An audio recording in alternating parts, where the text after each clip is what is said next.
The problem after a war is the victor. He thinks he just proved that war and violence pay. Who will now teach him a lesson? That quote is attributed to a guy named A.J. Must, who was supposedly a pacifist and social activist during the mid-20th century, and it's an interesting quote for a lot of reasons. And I think it applies pretty well to this period of the Roman Republic that we've been studying. It seems that the violence against Tiberius and Gaius Gracchus proved that violence and intimidation can be effective political tools.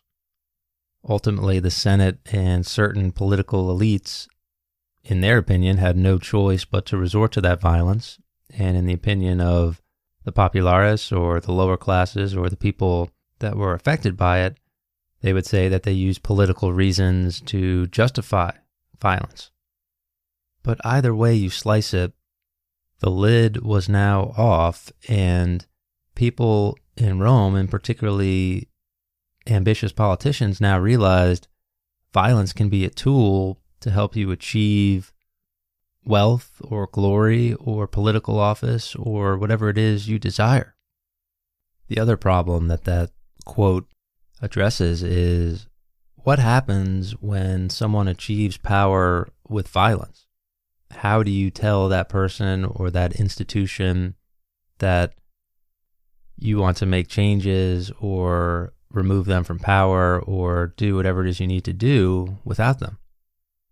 Chances are that because violence seems to beget violence, the only way to remove someone who has violently taken power is to use violence. And that's going to create a cycle of destruction, beginning with the death of Tiberius Gracchus in 133 BC, all the way to the coronation of Augustus Caesar around 27 BC. Rome was going to be caught in a cycle of violence and wars and terror as a result of this new political norm that violence could be sanctioned and sanitized, and this would ultimately result in the destruction of the Roman Republic.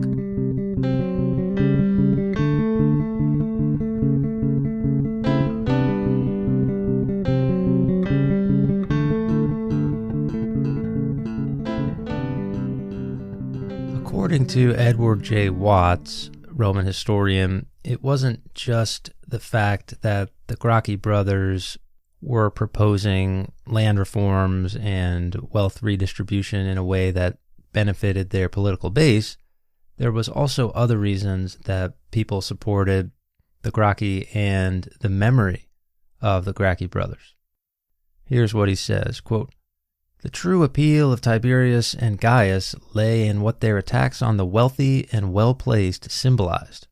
This their opponents could not co-opt. The brothers' violent deaths, meanwhile, had made them martyrs. Their examples resonated whenever the corruption or the arrogance of the elite surfaced in particularly notable ways. And perhaps most crucially, their model of political confrontation remained available to any politician who was ambitious enough to wager his life in a bid to win political power." End quote. So these two brothers had laid a political framework for an ambitious, bold, daring, and probably dangerous politician in the future to come in and execute that game plan. The game plan being basically get the Roman masses on your side, use your political office to violate the typical norms of political office in order to get things done, add in a little dose of threatened violence and political obstruction, and be willing to risk it all. And if you succeed, you can reach great heights. Because the underlying structural problems that led to the rise of Tiberius Gracchus and Gaius Gracchus still hadn't been solved, and they were just waiting there for another, maybe even more scrupulous politician to exploit. And sure enough, that person eventually revealed himself to be a man by the name of Gaius Marius. From all accounts I've read, he was an ambitious, self-serving, but also simple and effective political maneuverer. He was known as a person from the quote-unquote new man class of equestrians. The idea was that these types of people were indeed wealthy and considered part of the Roman elite, but their families weren't as aristocratic and they didn't come from the senatorial background. So people like Marius, who were well off in some ways, also felt a little bit slighted because they couldn't truly join in with the ranks of the elite by becoming senators. But supposedly there was a prophecy that said that Gaius Marius would one day be consul, and he believed it, even though he was often scoffed at by the upper classes, the senatorial families in Rome. And while this was happening, Marius wasn't making any inroads in the senatorial class. He did become sort of a champion of the lower classes, who were still displeased with the seeming Roman corruption and the fact that the senatorial families seemed to be the ones in control of this new Mediterranean-wide industrial economy. And there were actually more immediate concerns that many of the lower classes were concerned with in the Roman system.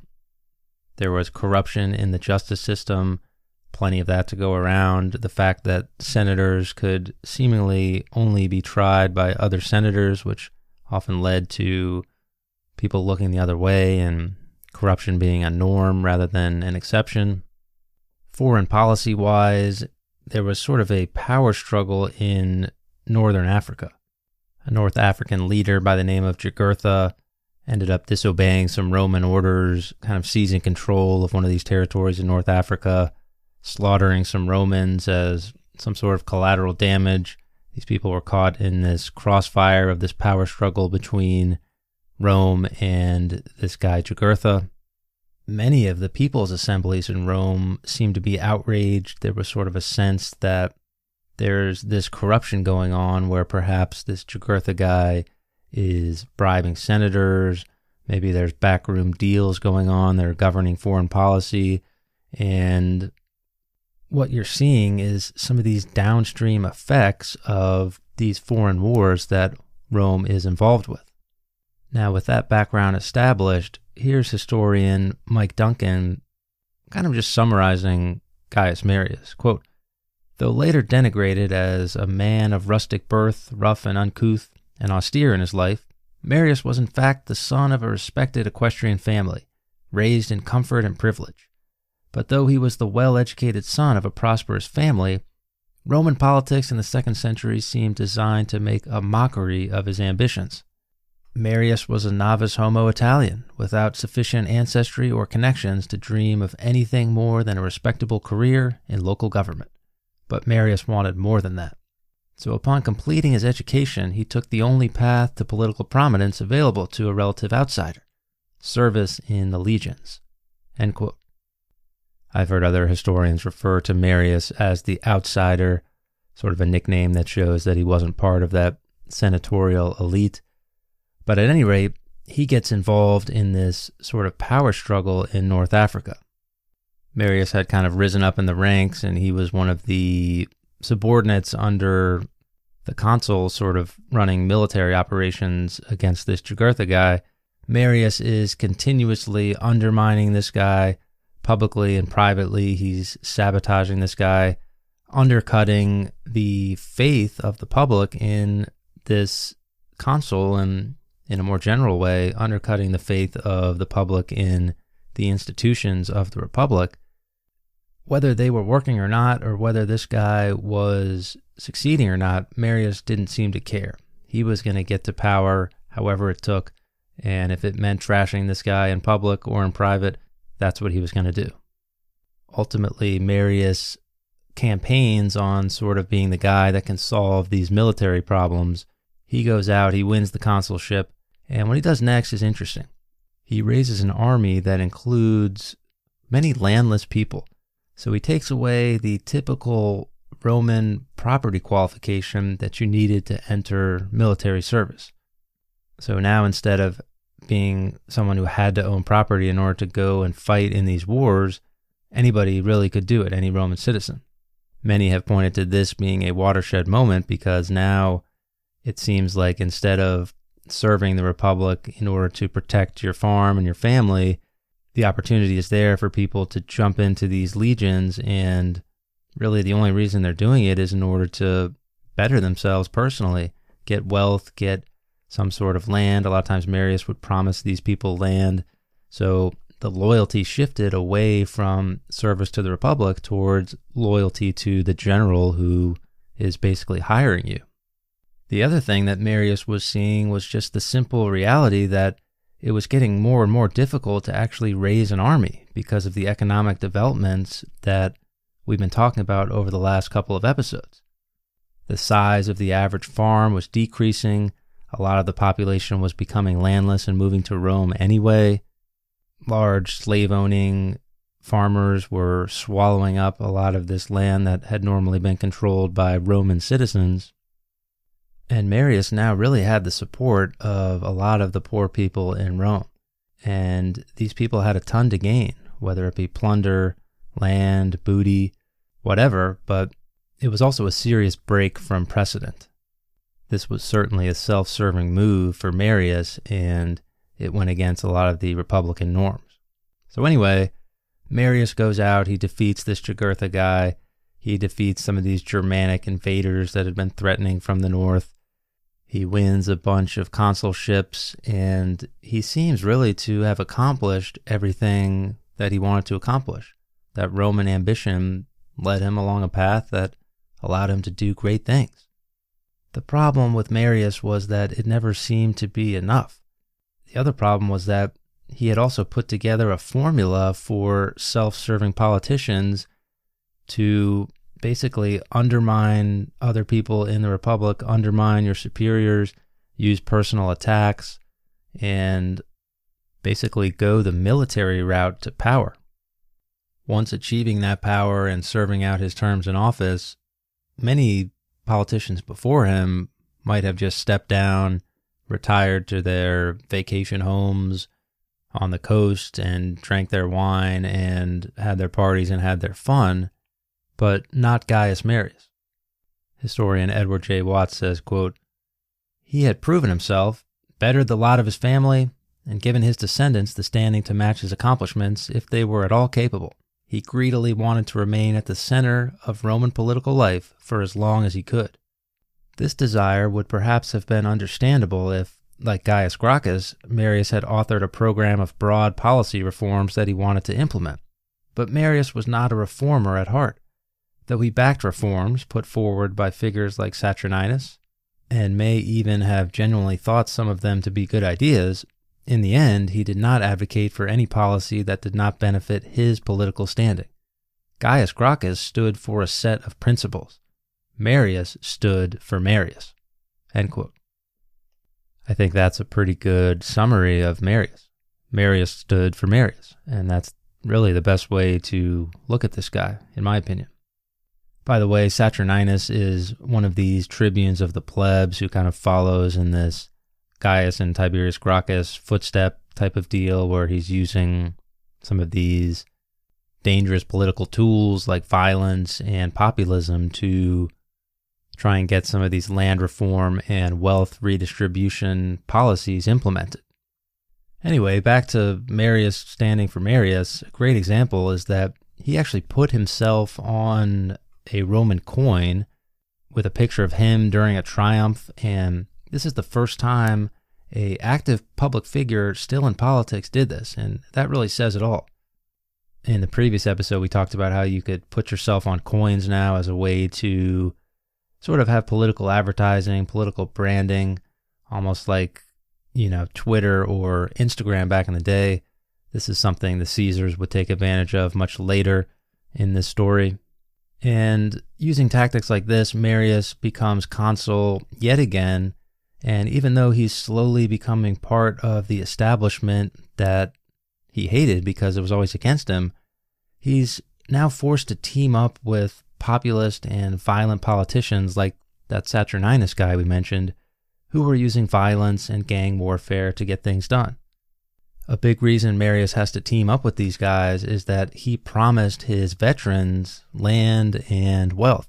So if you remember, he took away the property qualification and said, hey, fight with me, we go out and we win these wars, I'm going to come back home, I'm going to settle you on some land, and then you're going to be good to go. So if Marius wasn't able to provide land for his veterans, then he was going to be sunk politically. Eventually, it's just getting really bad with the violence and the gang warfare on Rome, and the Senate basically says to Marius, what's it going to be? Do you want to save the Republic from this violence, or do you want to team up with these radical guys? Ultimately, Marius chooses the establishment, and he chooses to have these men like Saturninus arrested. Ultimately, as a result, Saturninus and some of his associates end up getting killed. Here's Edward J. Watts talking about it, quote, "Once Saturninus and his associates entered the Senate House, a crowd of angry people began tearing the roof tiles off of the building and hurling them at the politicians within. Saturninus, Glaucia, and a number of other office holders were killed in the assault. Many of them, Appian notes, while still wearing the insignia of their office. Other associates of Saturninus were then attacked and killed around the city over the course of the next few days, including the incoming tribune of the plebs who claimed to be Tiberius Gracchus's illegitimate son. After that day, Appian writes, quote, no one had any hope of protection from freedom or democracy or the laws or honors or offices." Back to Edward J. Watts now, because even the tribunes, traditionally sacrosanct, had participated in and been victims of horrible acts of mob violence. End quote. All of this violence is erupting, and it's really doing incredible damage to the Republic. As Edward J. Watts goes on to say, quote, "Violence prevents compromise, destroys consensus, and encourages extremism.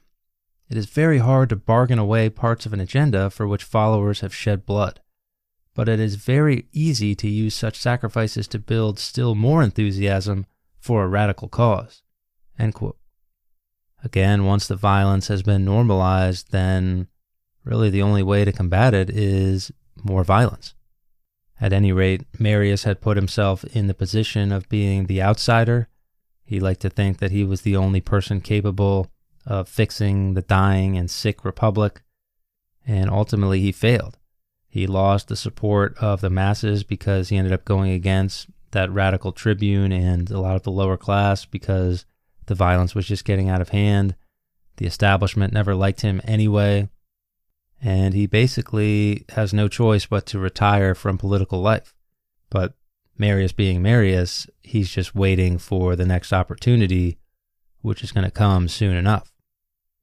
It might be worth pulling back here for a second and looking at some of the big picture issues that the Republic is facing right here at this point in time before things just get totally crazy. The death of the Gracchi brothers, as well as the Saturninus guy, and to some extent even Marius's reign, show that political violence can be effective. You can be sure that future politicians were taking note of this. Now, in addition to this, the overpopulation of cities, and particularly Rome, was still an issue. The Senate or the people's assemblies were never able to fix the issues in the countryside that were causing people to be landless and farm size to decrease and things like this. Entitlement programs were putting a drain on the state. There was no long-term infrastructure in place. There was only self-serving and Band-Aid style populism that seemed to be propelling people to political careers, but not actually solving the problems at hand. Military service was now a paid job rather than a dutiful service to the Republic. Veterans expected land and riches to be granted to them after their loyal service, and this was something that Marius was known for, the Marian reforms, again, where he eliminated that land qualification for military service. And to complicate matters even further, all of the benefits, whether they be entitlement programs or military service or land reform, these were all applying only to Roman citizens. They didn't mostly apply to the Italian allies, and many people in Italy were growing more resentful, especially after Gaius Gracchus's land reform bill that took the land right out from underneath their feet. While at times the populism that was running rampant seemed to serve the Roman citizens, it never served the Italian allies. Very quickly, the question of citizenship and how do we determine who gets to be a Roman citizen became the most important question in Rome. Here's historian Edward J. Watts, again, talking about this phenomenon. Quote, Marius's decision to raise armies made up of soldiers who did not meet the old minimum property qualification further exacerbated this shift. While many citizens who met the property qualification still did serve, the recruitment of poorer soldiers meant that military service now touched all segments of the Roman citizen body.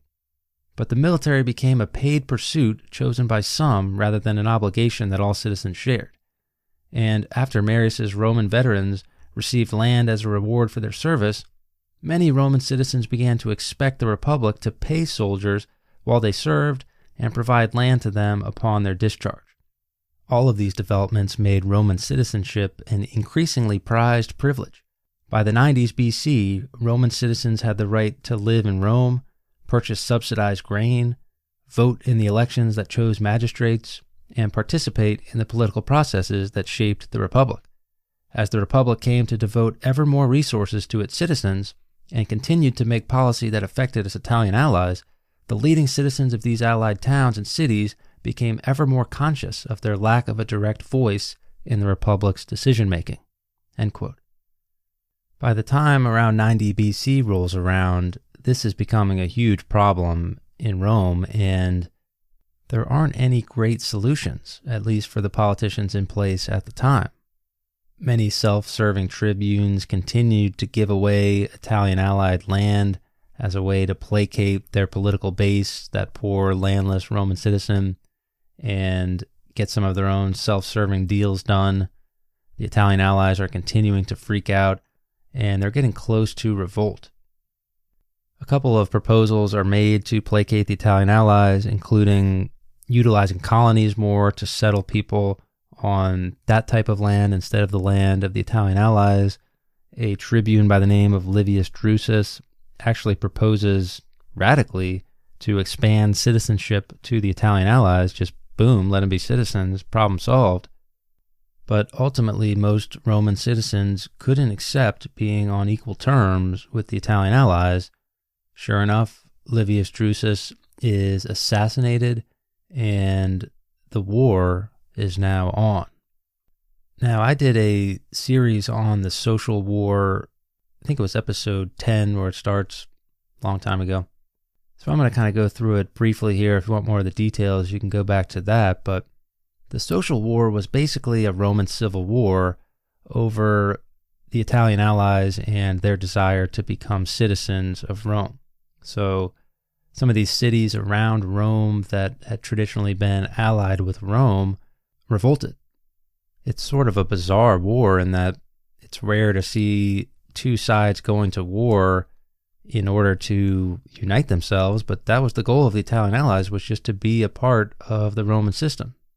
For Rome, it goes very poorly at first, and why not? Roman politics were completely dysfunctional at best at this point, and luckily for Rome, they had two excellent generals. They turned back to Marius, and they turned to a guy named Sulla, who we're going to get to in a second. And these two generals played a big role in turning the tides. But what actually ends the war for the most part is that Roman politicians realize the best way to end the war is simply to just grant the Italian allies citizenship. This negates the entire reason the Italian allies were fighting, and it's bizarre because so many people died in this war only for, at the end, the Roman political elite to just say, okay, we're going to give you guys citizenship. Here's historian Edward J. Watts, quote, "It then began to dawn on Roman politicians that the citizenship proposal of Drusus may not, in fact, have been such a terrible thing. Not only might the extension of citizenship to loyal allies deprive the Italian rebels of potential recruits, but it would also provide Rome with a new source of loyal soldiers." End quote. It's this political move, as well as some other military successes that guys like Marius and Sulla were having, that ultimately ends the social war. With the social war over, sort of continuing our theme of people using military successes to launch careers in politics and create wealth and opportunity for themselves, this brings us to a man named Lucius Sulla. Sulla fought in the social war. He was talented, he was well-connected and respected as a commander. He was a master of psychology with his soldiers, kind of like a football coach, the way I kind of view him. He knows how to push the right buttons for his troops to be loyal for them, and he also knows how to push the right buttons to gain respect and discipline. So he's a talented guy, but he's also seen as having probably the most underrated factor in history, and an underrated factor in what makes people successful in history, and that's luck. Historians often like to think that everything that happens in history has a definitive cause, and there's always definitive decision-making that leads to whatever result we're talking about. And in this way, historians can piece everything together and feel like they know the answers, and that's comforting. But the reality is, there's sometimes in history where luck is the best explanation, and sometimes things just happen to fall into people's laps at the exact right time, at the exact right moment. In Sulla's case, as the social war was winding down around 88 BC, the opportunity of a lifetime falls into his lap. He wins the consulship after the social war on his military bona fides, and sure enough, a guy by the name of Mithridates in the Roman East had taken control of many Asian provinces, instigated revolts against Rome, and murdered, many people see this as a genocide, up to 80,000 Romans. This is all going on in the Roman East, and of course this Mithridates guy is hated in Rome. In addition to the genocide and the murder, Romans hate him for financial reasons because he's upsetting that very delicate Roman-run industrial complex that had been going on in the Mediterranean since the end of the Second Punic War. Here's historian Edward J. Watts, quote, "Thus, as Mithridates took control of Asia, he ordered the massacre of as many as 80,000 Roman and Italian merchants, businessmen, and colonists living in the area. Mithridates' brutality succeeded in inciting rebellions among Greeks living under Roman control. Much of Asia fell out of Roman political control, a loss that had serious economic implications. The death of so many Roman businessmen, the confiscation of their property, and the loss of the Asian tax revenue that they had been contracted to collect collapsed the Roman financial system. The loans these dead men had taken out to finance their tax collection and business ventures would never be repaid. In addition, because these uncollectible loans had been sold to investors, and the investors had in turn sold the loans to other investors, the availability of credit in Rome dried up. Defaults cascaded down the Roman financial system. In the financial panic that followed, disputes between lenders and borrowers often turned violent. Things became so dangerous that a mob of debtors even murdered the praetor Accelio when he tried to mediate their disputes through legal means. The Republic responded to the panic with a series of emergency measures that restricted the amount of debt lenders could take on, arranged for renegotiation of outstanding loans that could not be repaid, and devalued the denarius so that more physical money could enter the economy to replace the paper wealth that had evaporated.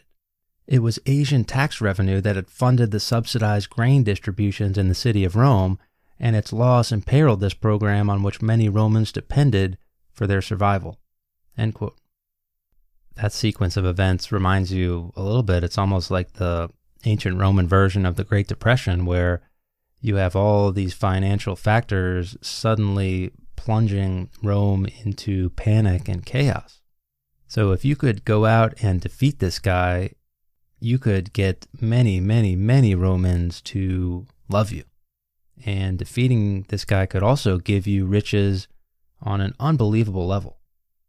Sulla, as consul, of course, realizes this. He has an army at his disposal, and by rights, he has the command. But just as he's getting ready to leave, the command gets stolen from him. Gaius Marius had basically come out of retirement. He allies with one of these radical tribunes by the name of Sulpicius, and they use violence to intimidate the assemblies and the Senate in order to get things passed that take the command away from Sulla and give it to Marius. So in Sulla's eyes, this is Marius again uniting with a radical populist tribune and using violence to get what he wants. Sulla at this point basically says, okay, but I can do this too, and my army is bigger and more deadly. Sulla took his army and he marched it on Rome. This is a watershed moment in Roman political history. Sulla marches on the city. Marius flees. Sulla takes the city pretty easily with very little resistance. But there is some resistance, and this is the first time a Roman army has shed true Roman blood in Rome in hundreds of years. Sulla basically says enough of this. He sentences a couple people to death. He tweaks a few things. He tries to limit the power of the tribune, adjusting some of the laws, puts himself back in control of the army that was going to go fight Mithridates. He tries to limit any future demagogues from coming to power, and then he leaves to go fight Mithridates. Apparently, Sulla didn't really realize the immensity, the enormity of what he had just done. Historian Edward J. Watts says, quote, "Everyone else in Rome, however, appreciated that the Republic had now entered a new stage. Sulla had shown that the sort of armies of poor soldiers that Marius had debuted in the 100s BC would choose loyalty to their commanders over loyalty to the Republic, if the commander was sufficiently inspiring and the material benefits were great enough." End quote. A new political norm has now been deployed, and it's that these armies are now loyal to their commanders, and they could be deployed in political disputes against other Romans. With Sulla gone, apparently satisfied that he had things under control, Marius teams up with yet another radical tribune, a guy by the name of Cinna, and they do the same thing that Sulla did. They raise an army, they march on the city, and they take it. Now some of Sulla's people are executed, and the wheel is spinning all over again. Ultimately, Marius would die in 86 BC, leaving this Cinna guy in charge of Rome. And meanwhile, Sulla is out in the Roman East, continuing to push Mithridates out and, sadly, plundering Greece for his own men. The ancient historian Plutarch says that Sulla did this where he was basically plundering some of these cities and giving the riches and the wealth to his soldiers to, quote, corrupt and win over to himself the soldiers of other generals, end quote. Plutarch also says that Sulla was, quote, encouraged the evils of both treachery and debauchery at the same time, end quote. Sulla was no dummy. He understood that he needed to keep his soldiers happy in order to win this civil war. That's just what ends up happening. It works out. Sulla takes power in Rome after a series of battles and defections to his side.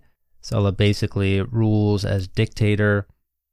And in his mind, he's just trying to fix the Republic. He's trying to turn the Republic back to the way it was before all these populist tribunes and all of these Marius-type figures were corrupting it. Sulla's reforms were comprehensive and, depending on who you were, deadly. So the first thing Sulla does is he murders thousands of people in just a bloodbath.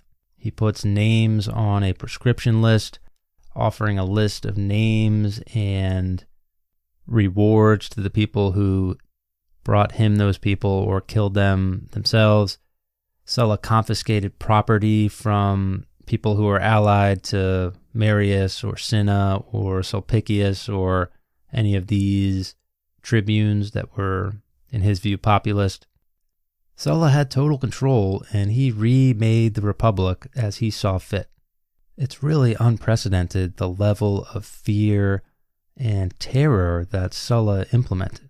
I mean, this is kind of like a Game of Thrones style story here, but apparently at one point, Sulla was giving a speech to the Senate about some of these reforms he was making, and it wasn't enough just to simply give the speech. What ended up happening was he had someone executed during the speech, sort of off-screen, but still in auditory hearing distance from the senators. So every time Sulla paused during his speech, there were screams coming from this guy who was getting tortured just a few feet away. Apparently Sulla had planned this out, and the screams were all supposed to be timed in a certain fashion, and of course the senators are absolutely terrified. But on the other hand, you can also look at some of the reforms Sulla made and see the logic in them. So Sulla made the equestrian class part of the Senate. He was trying to remove some of that ambition that could lead to violence and chaos. Remember, a guy like Marius was a member of the equestrian class that was kind of like the wealthy Romans that weren't of the ancestrally pure Roman bloodlines. And Sulla said, let's just make them part of the club here, and then that way we won't have problems like that. Sulla made it so that tribunes could no longer be consuls. This ended the ambitious and demagogue-style tribune, at least in Sulla's mind. He put in time and age restraints and prerequisites on certain offices so that a demagogue could not easily rise to power. Another thing that Sulla did, probably wisely, was he spread the riches and the guilt of all his violence to as many people as possible. So there was this idea of, if the guilt was shared amongst all of the senators or all of the political elite, then that's going to minimize feelings of responsibility for everyone. In a way, this is sort of like the ancient Roman version of the bystander effect, where Sulla was giving out land and titles to his supporters. So he would take land from Marius's faction or Saturninus's faction or Cinna's faction, whatever. He would put up those lists, he would execute people, and then he would give land to the people that supported him. So they may have been terrified of what Sulla was doing, but hey, he's giving me some land, so I don't want that to get taken away from me. So in a way, I'm just going to go along with this and in a way be implicated in the whole scheme. Sulla was undoing much of the work that the social war accomplished, as far as taking away citizenship for some of the Italian allies, prescribing and confiscating many of their lands to give to his supporters. He actually turned a lot of these people into agricultural slaves. But at any rate, Sulla figures that he has fixed the problems. He's identified the problems as these sort of demagogic populist tribunes, and he seems to have neutered that problem, and he thinks that this is what is going to solve the deterioration of the Roman Republic. So he retires in 79 BC. He ends up dying in 78. And with Sulla out of the picture, historians have often wondered, just why did he do it? What was motivating him to march on Rome, or put up these proscription lists, or murder all those people, or try to remake the Republic? Why? Historian Edward J. Watts has a theory, quote, Sulla marched on Rome both in 88 and in the winter of 84 BC because he had more trust in his abilities and his men than he did in the Republic. In 88, he marched because he had seen how the Republic had failed to protect the freedom and property of Metellus, who, by the way, was one of these guys that was on Marius's bad list. Back to Watts here. From Marius and Saturninus. In 84 BC, he remembered the brutality inflicted on his supporters by Marius and Cinna. The system did not protect those men, and it would not protect him.